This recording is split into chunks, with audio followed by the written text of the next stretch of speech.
Hi everyone, welcome back to my channel. It's me Ashish. आज की video में हम बात करेंगे क्लास 9 का चैप्टर नंबर 7 कॉन्स्टिट्यूशन डिज़ाइन के बारे में। आज हम उसी चैप्टर को कंटिन्यू करेंगे, सो इसको स्टार्ट करते हैं। आज हम टॉपिक बनेंगे making of the Indian constitution कैसे बना, हमारे जो इंडिया का जो संविधान था वो कैसे बना। Like South Africa, India's constitution was also drawn up under very difficult circumstances. India का जो कॉन्स्टिट्यूशन बना उसमें भी काफ़ी डिफिकल्टीज हैं इसको बनने में। The making of the constitution was a huge and diverse country like India is not easy to affair. इसके कॉन्स्टिट्यूशन बनने में काफ़ी दिक्कतें आई क्योंकि जो हमारा जो इंडिया है वो डाइवर्स है, मीन्स भिन्नता है। मीन्स भिन्नता कैसे, अलग अलग रिलीजन के, अलग अलग कास्ट के उसके अंदर लोग रहते हैं। All the time the people of India were emerging from the status to subject to the citizen. जब कॉन्स्टिट्यूशन बनने जा रहा था तो जो पीपल जो थे वो सब्जेक्ट से सिटीजन्स बनने आते। मीन्स जो पहले क्या आता है कि जो हम गुलाम थे तो उनके लिए हम एक सब्जेक्ट की तरह थे, बट जब कॉन्स्टिट्यूशन आया उसमें तो हम सब्जेक्ट से एक सिटीजन बनने जा रहे थे। The country was born through a partition of the basis of religion differences. अब एक कंट्री कैसे बनी, रिलीजन के डिफरेंसेस पर। जैसे भारत और पाकिस्तान, भारत में हिंदू और पाकिस्तान में Muslim. This was a traumatic experience for the people of India and Pakistan. अब इससे बहुत सारी जो लड़ाई झगड़े भी हुए थे। At least 10 lakh people were killed on both side of the border and partition related violence. इस लड़ाई में 10 लाख पीपल जो थे, 10 लाख लोग जो थे वो मारे गए, दोनों साइड के, पाकिस्तान के भी और इंडिया के भी, दोनों को मिलाकर। There was another problem. The British had left the rulers and princely state to decide whether they wanted to merge to India or the Pakistan or remain independent. अब जो ब्रिटिश के जो रूलर्स है उन्होंने क्या कह दिया कि आपको अगर जिसमें मन है उसमें रहो, आपको इंडिया में रहना इंडिया में रहो, पाकिस्तान में रहना पाकिस्तान में रहो, और आपको अगर दोनों में से किसी की रहना तो आप अपना अलग बना सकते। The merger of these princely states was too difficult to accept a task. When the constitution was being written in the future, the country did not look as future as it does today. और जब संविधान लिखा गया था ऐसा लगता था कि हमारा जो देश का जो नक्शा है वो एक होगा या नहीं होगा, तो इसकी वजह से बहुत सारा अनसर्टेनिटी थी। The makers of the constitution has anxiety to the present in the future of the country. जो कॉन्स्टिट्यूशन के जो मेकर्स थे उनके अंदर भी बहुत एंग्जाइटीज थी कि आगे जो हमारे फ्यूचर में जो वो होगा वो कैसे चलेगा। The path to constitution. Despite all these difficulties, there was one big advantage to makers of the Indian Constitution. अब इतनी सारी डिफिकल्टीज के बाद में एक बिग एडवांटेज था। वो बिग एडवांटेज क्या था? Unlike South Africa, they did not have to create a consensus. जैसे साउथ अफ्रीका के लोगों के पास एक कंसेंसस का मतलब क्या होता है? एक मत, कि सबको ह्यूमन राइट्स चाहिए, कि सबके पास राइट्स होंगे कि नहीं होंगे, तो वो चीज़ें थी। Much of the consensus they had evolved during the freedom struggle. सबको आज़ादी मिलेगी नहीं मिलेगी। Our national movement was not merely to struggle against foreign rule. It was a struggle of rejuvenate our country and to transform our society and politics. Movement, जो national movement जो था वो सिर्फ और सिर्फ फॉरेन रूल के खिलाफ नहीं था, वो हमारी कंट्री के लिए भी था। ये हमारी कंट्री को, हमारी सोसाइटी को अच्छा बनाने का था और इसने इंडिया को एक नया रास्ता दिखाया। Such difference existed even today, yet some basic ideas has come and accepted the almost everyone. कुछ बेसिक आइडियाज जो थे वो आए और वो सबने एक्सेप्ट किए। As far back in 1928, Motilal Nehru and 8 other Congress leaders drafted a constitution for India. 1928 में क्या हुआ? मोतीलाल नेहरू ने और 8 अदर जो कांग्रेस लीडर्स थे उन्होंने क्या किया? कॉन्स्टिट्यूशन तैयार किया इंडिया के लिए। इन 1931 the resolution of Karachi session on the Indian national Congress dwelt on how India's constitution should look like. उन्होंने 1931 में कराची सेशन के अंदर उन्होंने ये डिस्कशन किया कि इंडिया का जो कॉन्स्टिट्यूशन होगा वो कैसा होगा। Both these documents were committed to the adult franchise right to freedom and equality and protesting marches for the minority and the constitution to independent। तो 1928 में क्या हुआ था कि मोतीलाल नेहरू ने उन्होंने ड्राफ्ट किया कॉन्स्टिट्यूशन को और 1931 में सब नेताओं ने बैठकर कराची सेशन में तैयार किया कि जो कॉन्स्टिट्यूशन होगा वो किस तरीके का होगा। उसमें हम सबको यूनिवर्सिटी एडेड फ्रेंचाइज देंगे, मीन सबको वोट देने का अधिकार होगा, राइट टू फ्रीडम होगा, इक्वालिटी होगी, ठीक है। तो उसके बाद में some basic values are accepted by all leader, और जो कुछ बेसिक वैल्यूज थी वो सबने एक्सेप्ट की। And constitution assembly meet to deliberate of the constitution. और कॉन्स्टिट्यूशन असेंबली जबकि कब बनी थी? 1946 में। बस इसका जो डिसीजन का वो ये 1931 में कराची सेशन में कि हम सबको वोट देने का अधिकार देंगे, सबके पास राइट होंगे, फ्रीडम होगी, इक्वालिटी होगी। The familiarity with political institution of colonial rule also helps develop an agreement over an institutional design. अब the familiarity with political institution and colonial rule helps to develop an agreement over the institution design। अब हमारा जो institution design होगा वो कैसा होगा, जो British था उससे सब लोग फेमिलियर थे। The British rule has being voting rights only a few. और जो ब्रिटिश में क्या था, ये वोटिंग राइट्स जो थे वो कुछ ही लोगों को थे। On the basis of British है इंट्रोड्यूस हैव वीक लेजिस्लेचर। उनका क्या था, बहुत वीक लेजिस्लेचर था, वो उनके पास बहुत कम लोगों को अधिकार थे वोट देने के लिए। इलेक्शन वर हेल्ड इन 1937 में इलेक्शन हुए प्रोविंशियल लेजिस्लेचर और मिनिस्ट्रीज के बीच all over British India. This were not fully democratic government. वहाँ की जो गवर्नमेंट थी वो डेमोक्रेटिक नहीं थी, but the experience gain by Indian and working at legislative institution prove are very useful for our country, setting up its own institution and working in them. अब ये सारी चीज़ थी देख के क्या, जो हमारे इंडिया के जो नेताओं को तो वो एक एक्सपीरियंस हो गया। That is why the Indian Constitution adopted many institutional details and procedures from colonial rule, like the Government of Year Act 1935। अब ये जो एक्ट था ये 1935, इससे भी काफ़ी सारी चीज़ें जो थी वो ली गई। Years of thinking and deliberation and the framework of the constitution है another bad lesson। अब एक कॉन्स्टिट्यूशन का कहता है कि ढांचा तैयार हो गया था। Our leaders gain confidence to learn from other countries, but their own terms। अब जो लीडर्स थे तो उनके पास एक कॉन्फिडेंस आ गया था अपनी कंट्री के लिए अदर कंट्रीज़ को देखकर। Many of our leaders were inspired to the ideas of French. कुछ लीडर्स जो थे वो फ्रेंच के आइडिया से भी इंस्पायर्ड हुए। The practice of parliament democracy is Britain and the bills of right in the US. The socialist revolution in Russia has inspired many Indians. जो social का जो रिवॉल्यूशन हुआ था रशिया में, उससे भी इंडियंस जो थे काफ़ी प्रभावित हुए to think a shaping a system, कि सिस्टम को कैसे चलाया जाए, हर के प्रति सोशल और इकोनॉमिक जो इक्वालिटी हुए वो सबको मिले, सबको राइट्स मिले। Yet they not simply imitating what others had done. At each step they were questioning whether these things suited our country. All these factors contributed to the making of our constitution। Means parliamentary जो democracy थी जिसमें एक लोकसभा और एक राज्यसभा होती है वो Britain से इंस्पायर हुए। बिल ऑफ राइट्स बिल के जो वो यूएस से इंस्पायर हुआ। सोशल रिवॉल्यूशन हुआ था रशिया में, उससे इंस्पायर्ड हुए। और उसके अंदर क्या था कि इस टर्म को सोशल और इक्वालिटी सबको मिलनी है। इस तरीके से हमारा जो कॉन्स्टिट्यूशन था वो बनाया गया। ठीक है, हर सारी चीज़ों को देखकर। अब the constituent assembly who then were the makers of the Indian constitution. हमारा जो इंडियन कॉन्स्टिट्यूशन बना उसके मेकर्स कौन थे? The drafting of the document called the constitution. अब डॉक्यूमेंट को ड्राफ्ट करना, एक सारी चीज़ को उनको बोलते हैं कॉन्स्टिट्यूशन। वो done by assembly of elected representative. वो किसने किया? एक असेंबली बैठी, उसमें सारे सोच विचार होकर इलेक्टेड रिप्रेजेंटेटिव भी बैठे और वहाँ पर क्या बना उसको हम क्या बोलते हैं? Constituent assembly. Election to the constituent assembly were held in July 1946। अब उसके जो इलेक्शन थे वो कब हुए? 1946 में। Its first meeting was held in December 1946 और इसकी फर्स्ट मीटिंग कब बनी? दिसंबर 1946 में। और इंडिया जो पाकिस्तान वो कब डिवाइड हुई थी? 1947 में। The country was divided into two parts, India and Pakistan. The constituent assembly was also divided into constituent assembly of India and that of Pakistan. और कॉन्स्टिट्यूएंट असेंबली भी दोनों की डिवाइड हुई। और जो इंडिया की कॉन्स्टिट्यूएंट असेंबली जो थी उसके अंदर कितने लोग बचे? 299 member. Assembly adopted the constitution of 26 नवंबर 1949। अब जो कॉन्स्टिट्यूशन था वो कब आया? 26 नवंबर 1949। मीन्स इस कॉन्स्टिट्यूशन को बनने में पूरे 3 साल लग गए। आप दिसंबर के एंड मंथ को मान लीजिए 1946, मतलब पूरे 3 साल इसको बनने में लग गए। And it came into effect of 26 जनवरी 1950 और 26 जनवरी 1950 को ये पूरे देश पर लागू हुआ कि सारे लोग जो होगा इसके रूल मानेंगे। और 26 जनवरी 1950 को जो संविधान था, कॉन्स्टिट्यूशन था, वो पूरे देश पर लागू हुआ और इस दिन को हम रिपब्लिक डे के नाम से मनाते हैं। 70 ईयर्स अगो अब हम कॉन्स्टिट्यूशन को क्यों माने जो 70 साल पहले बना था? The constitution does not reflect the views of member alone and express a broad senses of the time. Many countries of the world have to rewrite the constitution. अब काफी सारी कंट्री ने तो रीराइट किया अपने कॉन्स्टिट्यूशन को because of the basic rules were not accepted by all, क्योंकि उसके जो कुछ बेसिक रूल्स है वो सबने एक्सेप्ट नहीं किए। The experience of our constitution है डिफरेंट। जो हमारा जो कॉन्स्टिट्यूशन है वो बहुत डिफरेंट है। Over the last half of century several groups have questioning some provisions of the constitution. अब सेवरल ग्रुप्स, अब कुछ ने कहा कि ये चीज़ गलत है, कुछ ने कहा कि ये चीज़ गलत है, बट जो हमारी पॉलिटिकल जो पार्टीज थी उन्होंने कभी एक इस चीज़ पर लांछन नहीं लगाई कि ये चीज़ गलत ही गलत है, जिसकी वजह से ये जो था पहला रीज़न था हमारे कॉन्स्टिट्यूशन को मानने का।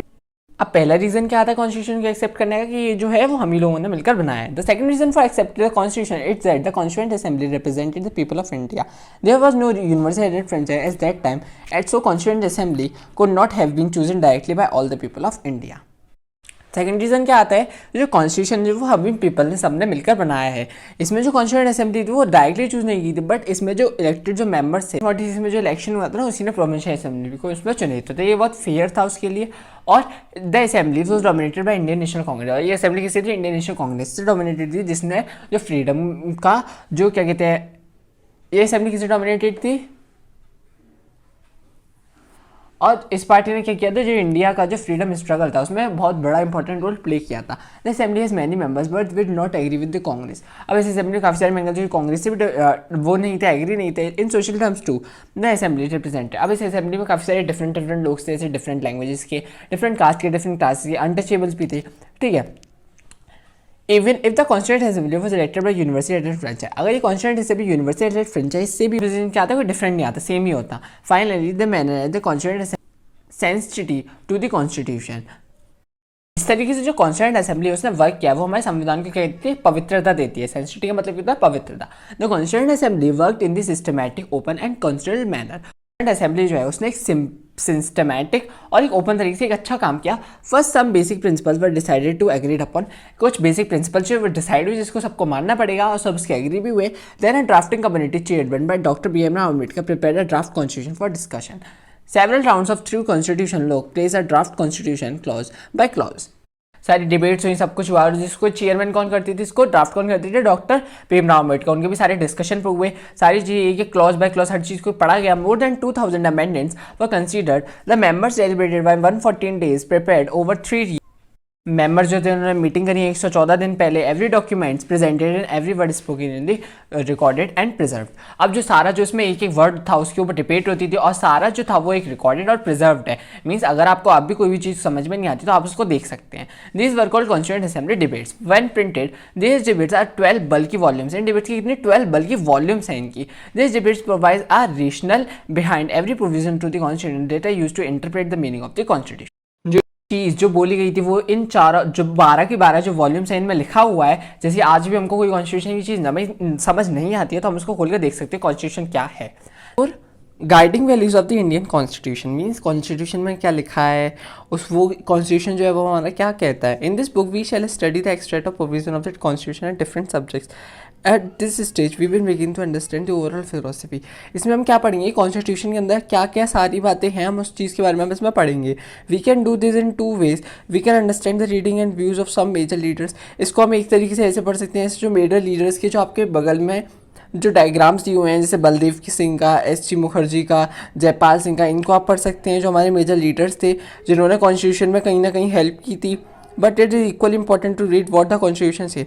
बट ये भी इक्वली इंपॉर्टेंट है कि हमें कॉन्स्टिट्यूशन को भी पढ़ना चाहिए वो हमसे क्या कहता है। This is what the preamble and does, ठीक है। अब the dream and the promise. अब जो कॉन्स्टिट्यूशन बनाने के लिए जो ड्रीम था और उनका promise, some of you may have noticed that the name missing from the sketches of the makers of the constitution Mahatma Gandhi. अब महात्मा गांधी जो थे वो कॉन्स्टिट्यूएंट असेंबली के मेंबर नहीं थे, yet there are many members who followed his vision। But काफ़ी सारे members ऐसे थे जो उन्हीं के नेतृत्व में चलते थे, मीन्स उन्हीं के जैसे विचार रखने वाले, विचारधारा रखने वाले लोग थे, ठीक है। yet there years ago writing in his magazine Young India in 1931, उन्होंने अपनी एक मैगजीन लिखी थी यंग इंडिया जिसका नाम था यंग इंडिया, और वो कब रिलीज हुई थी 1931 में।